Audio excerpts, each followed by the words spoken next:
New Thinking Aloud is presented by the California Institute for Human Science, Mind, Body, Spirit University, a leader in fully accredited in-person and online U.S. college degree programs in the topics we cover here. Visit their website at cihs.edu.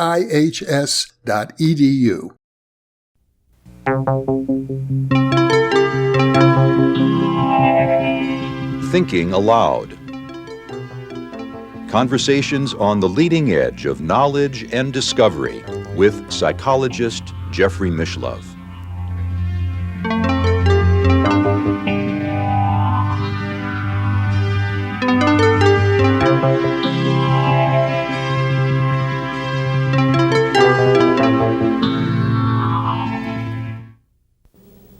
Hello and welcome. I'm Jeffrey Mishlove.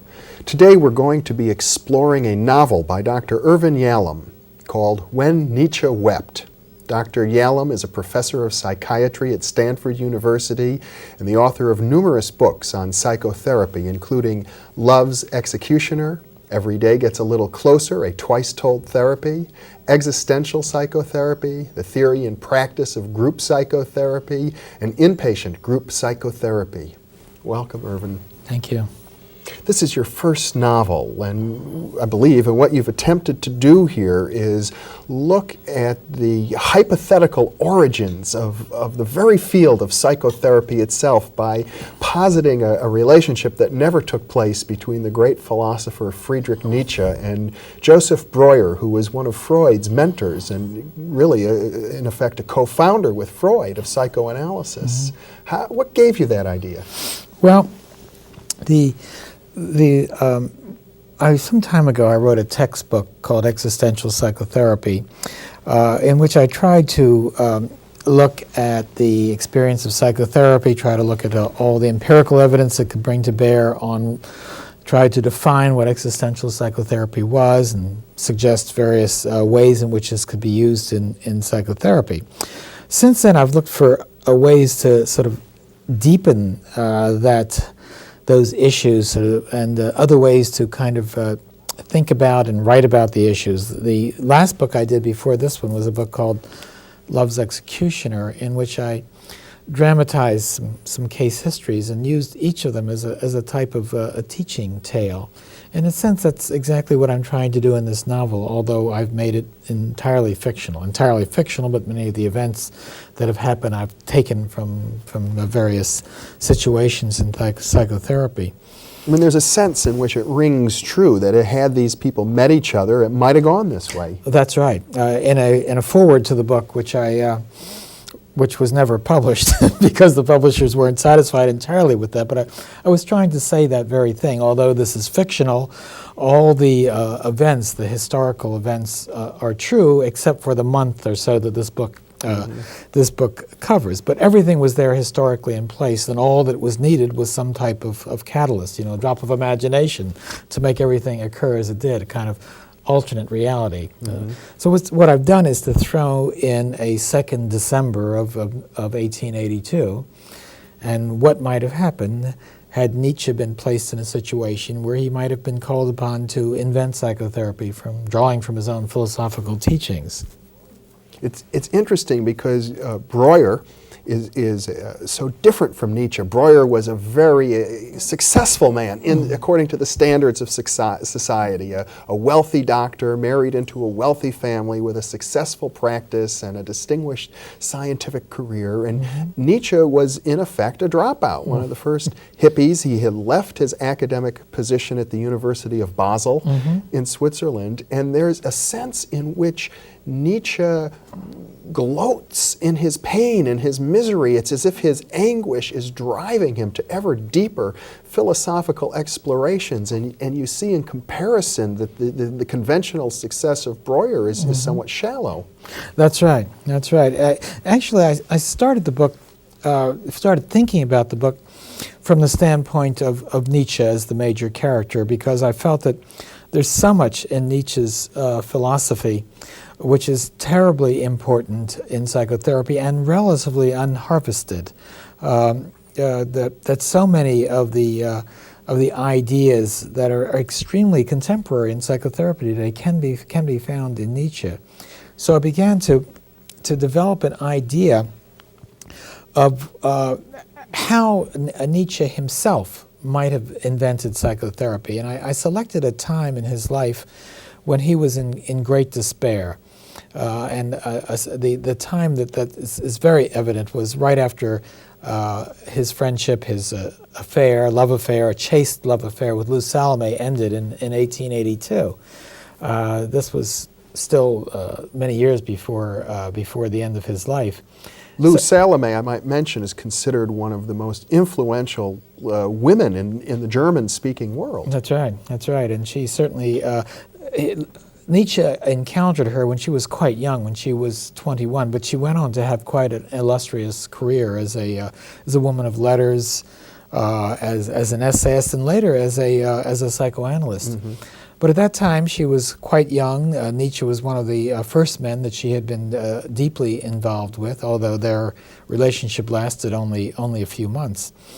So I thought of finding Nietzsche in great despair, and then began thinking of a way that Nietzsche might be helped by Lou Salome arranging for him to see a therapist at that point. And then I began, and I also had the idea fairly early on that it would be a therapist who couldn't work in any way with Nietzsche other than, in a sense, to present himself to Nietzsche as a patient, as someone in need.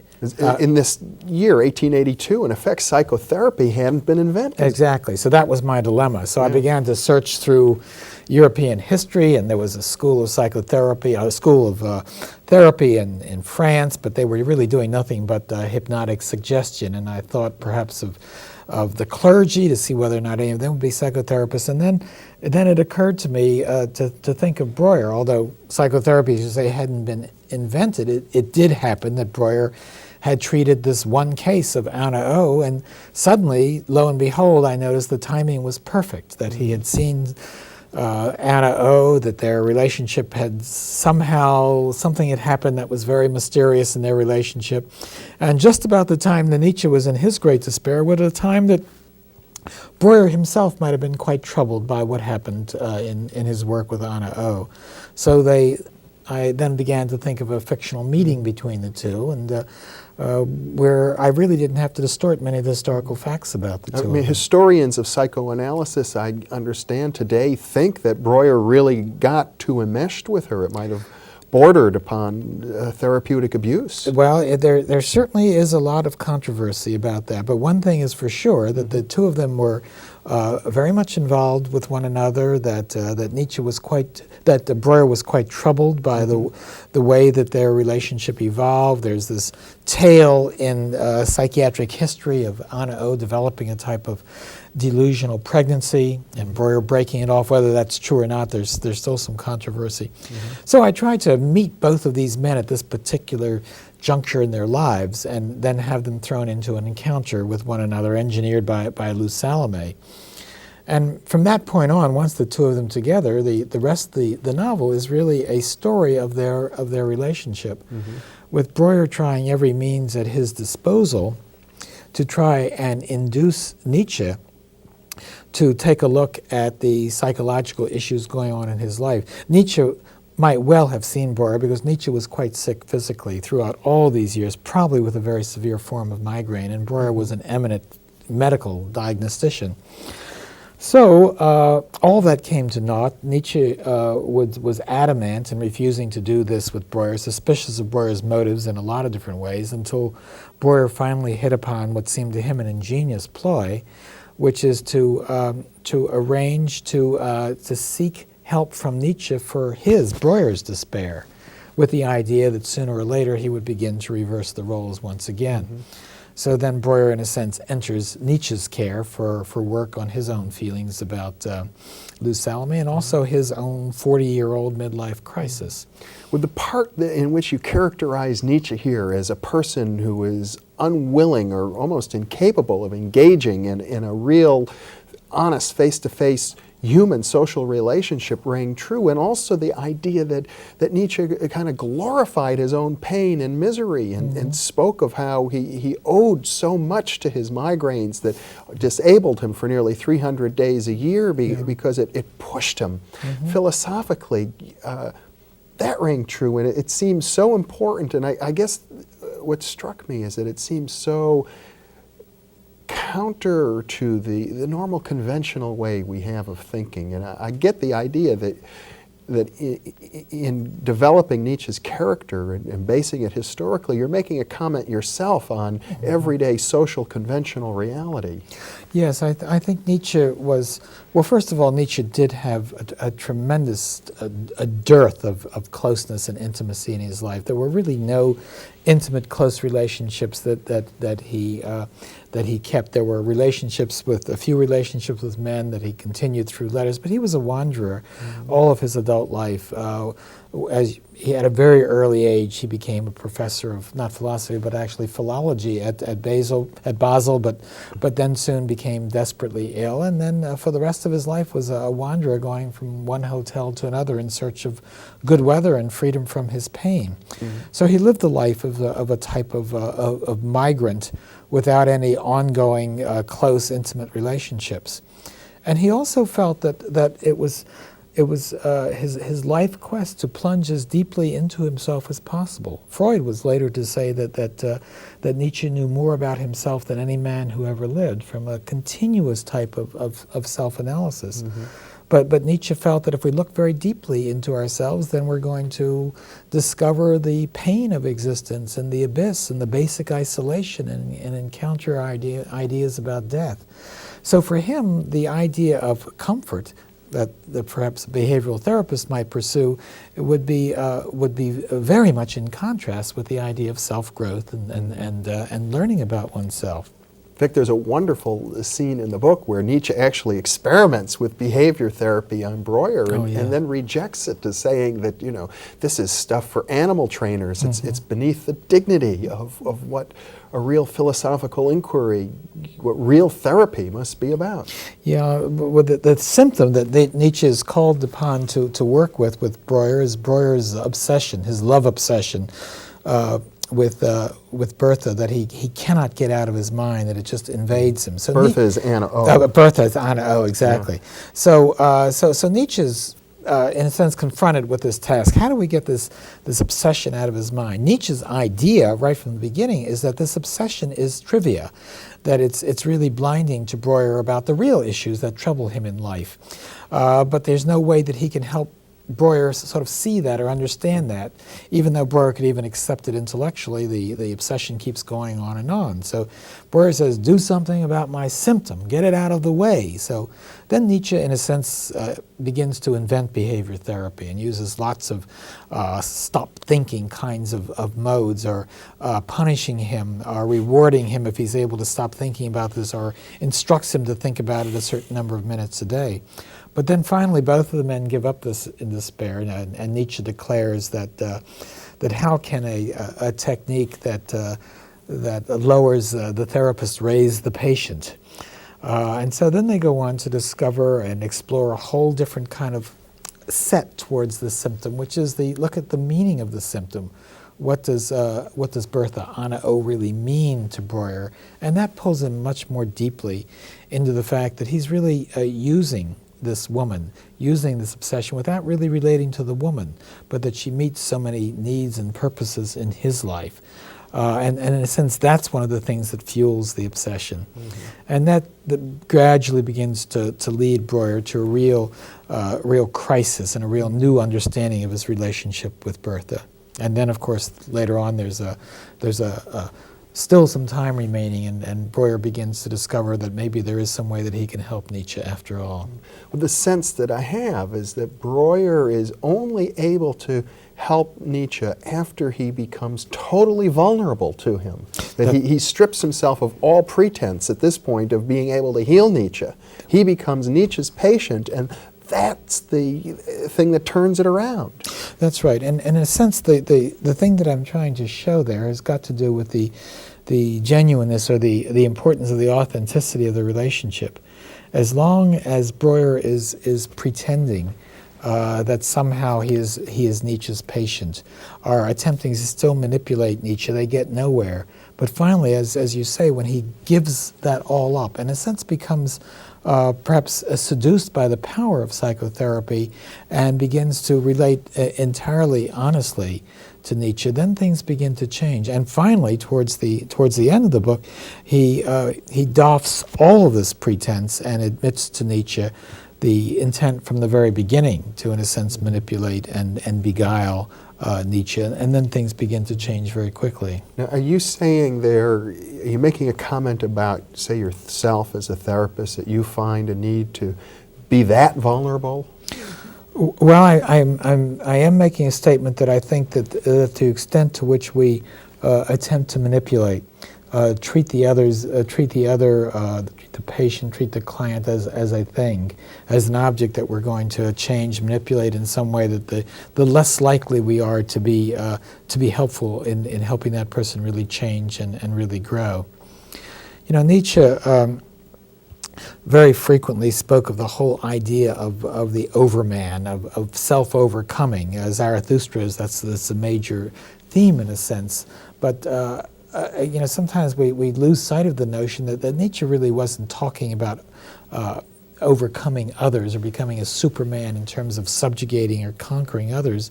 What he was really talking about is overcoming ourselves.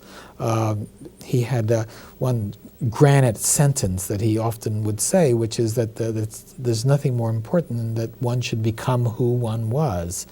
So that overcoming for Nietzsche meant overcoming oneself, which meant exploring oneself as deeply as possible.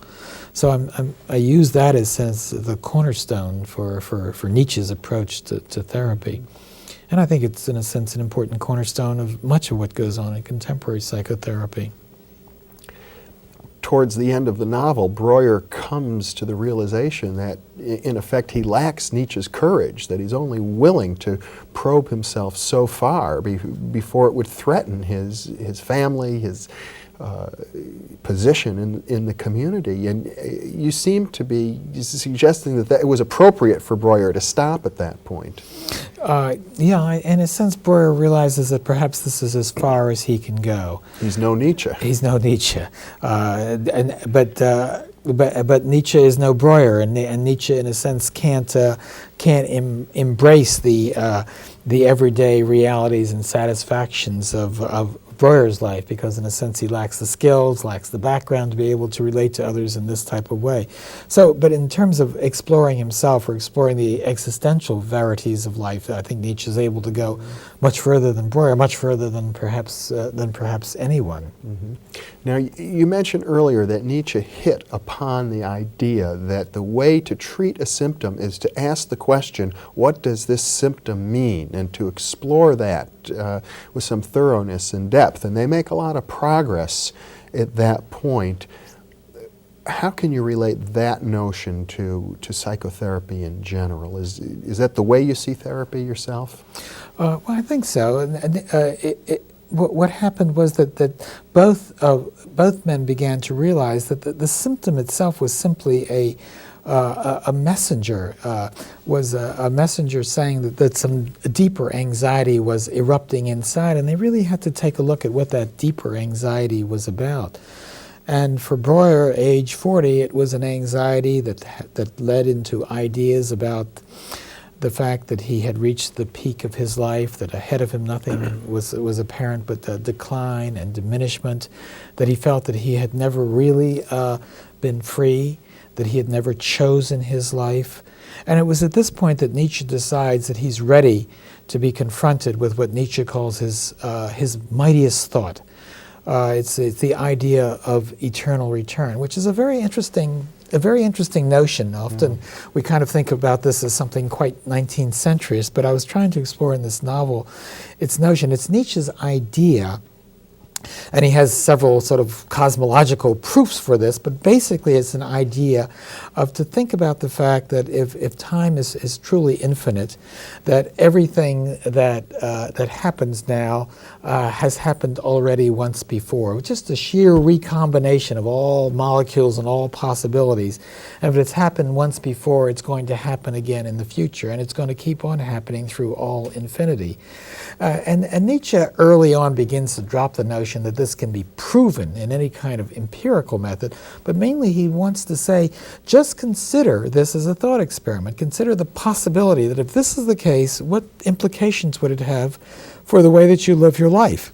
In other words, if we're faced with the idea that the way we live, the way we make our choices, the kinds of actions we engaged in this life are the same kind of choices we're going to be making throughout all infinity, then it might give us pause about how we behave, how we operate, whether or not we actually seize the opportunities that are ahead of us.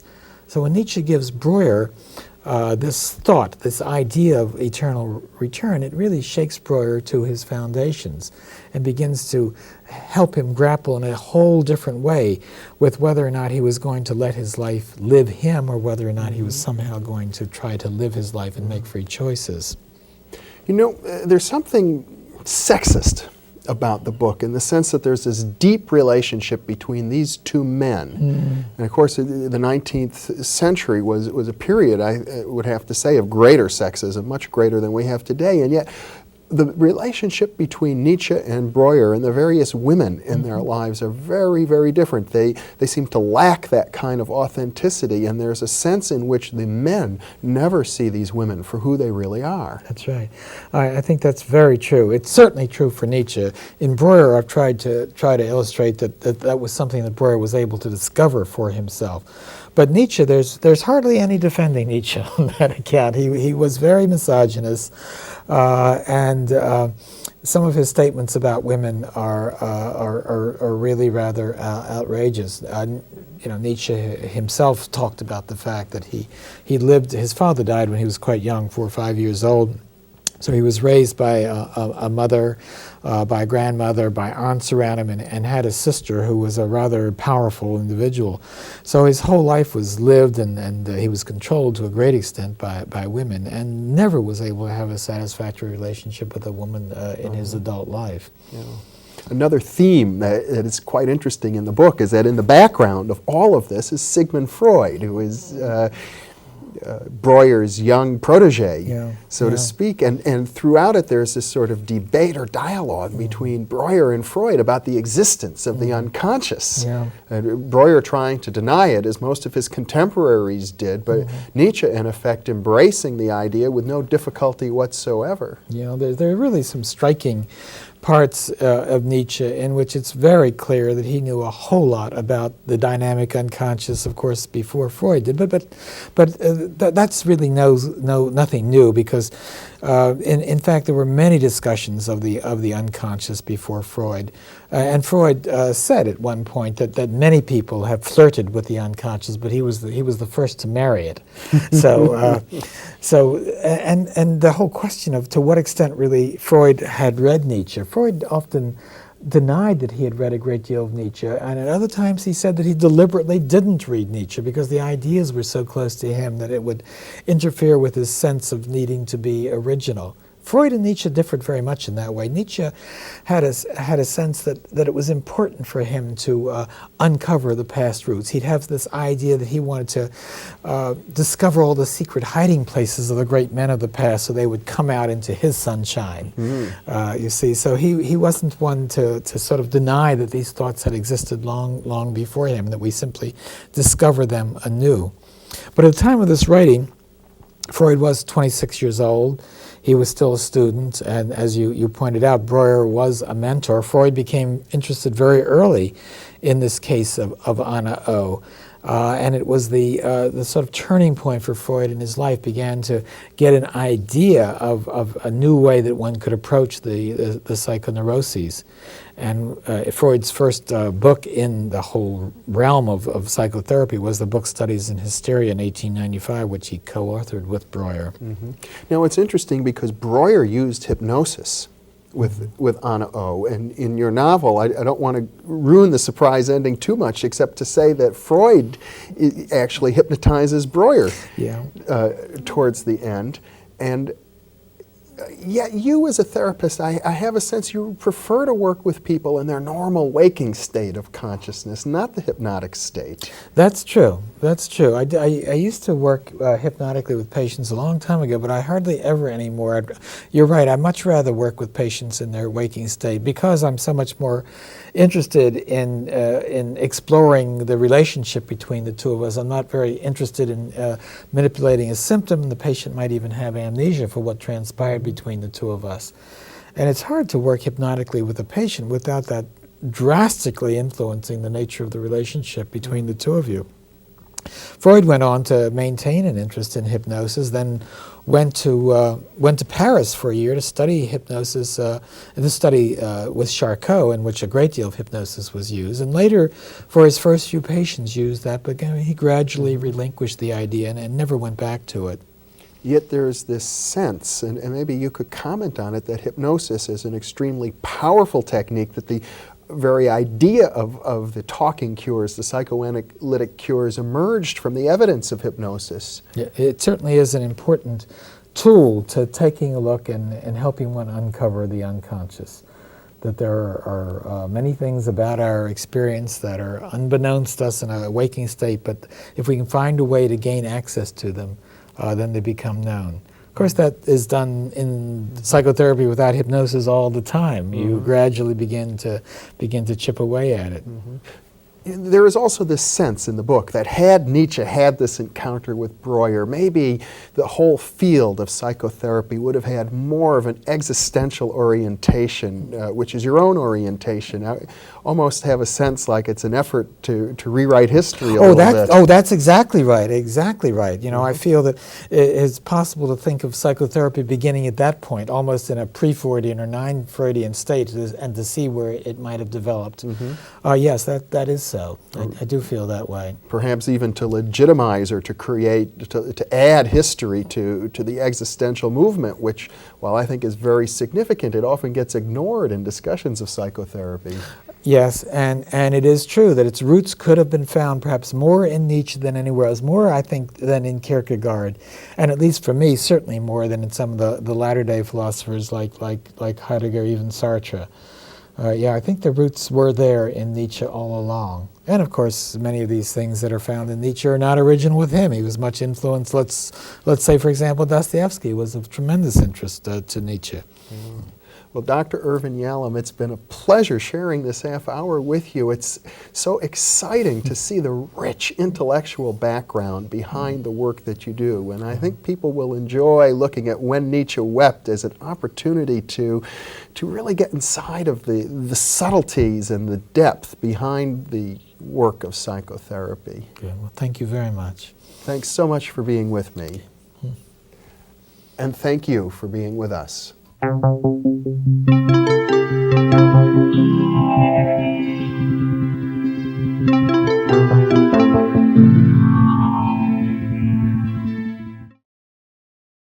Book 3 in the new Thinking Aloud dialogue series is UFOs and UAP, Are We Really Alone? Now available on Amazon. You can now download a free PDF copy of issue 7 of the New Thinking Aloud magazine or order a beautiful printed copy.